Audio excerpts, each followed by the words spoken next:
तो दोस्तों, स्वागत है अपने चैनल में जिसका नाम है अपना मोटिवेशनल कट्टा। तो आज हम मन को वश में करने के लिए क्या करें जानेंगे।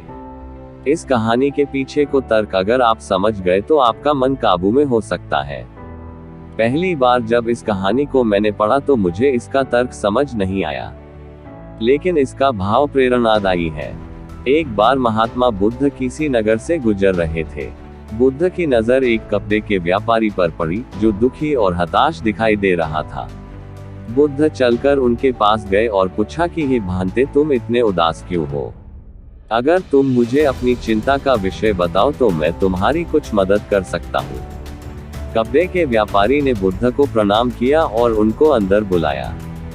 उस व्यापारी ने कहा कि जब से मेरी पत्नी की मृत्यु हुई है, तब से मेरे घर पर मेरे छोटे बेटे की देखभाल वाला कोई नहीं है, इसलिए मैं हमेशा इसको अपनी दुकान पर लेकर आ जाता हूँ। लेकिन मेरी दुकान पर आने वाले हर ग्राहक की पगड़ी को उछालकर फेंक देता है, कभी कभी उनका झोला उठाकर बाहर फेंक देता है। मैंने इसको बहुत समझाया, डांटा, लेकिन यह नहीं समझा। इसकी इस हरकतों की वजह से मेरे सारे ग्राहक खुद को अपमानित मानकर वापस चले जाते हैं।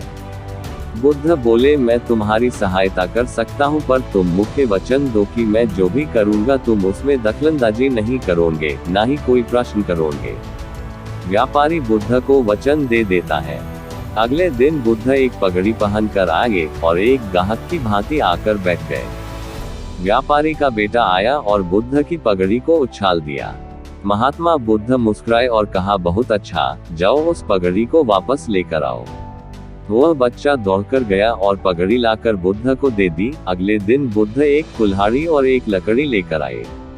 उस लड़के ने फिर से उस पगड़ी को उछाल दी। बुद्ध ने उस लड़के को कुल्हाड़ी और लकड़ी दे दी और कहा, जाओ इस लकड़ी को काटो।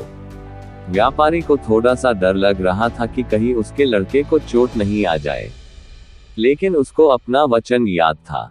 7 दिन तक महात्मा बुद्ध कोई न कोई नया काम लेकर आते और उस लड़के से करवाते। शीघ्र ही वह लड़का भूल गया कि उसको किसी की पगड़ी उछालनी है। व्यापारी बहुत खुश हुआ और बुद्ध को धन्यवाद दिया। मुझे पता है कि इस कहानी का और मन के वश को कोई विशेष संबंध नहीं है, लेकिन पहले आप इस तर्क को समझ लीजिए। अगर हम अपने मन को अपने हिसाब से काम नहीं करवाएंगे तो मन अपने हिसाब से काम करेगा।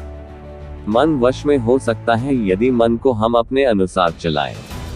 मन 2 तरीकों से, 1, मन अपने हिसाब से काम कर सकता है, या 2, मन को हम अपने हिसाब से काम करवा सकते हैं।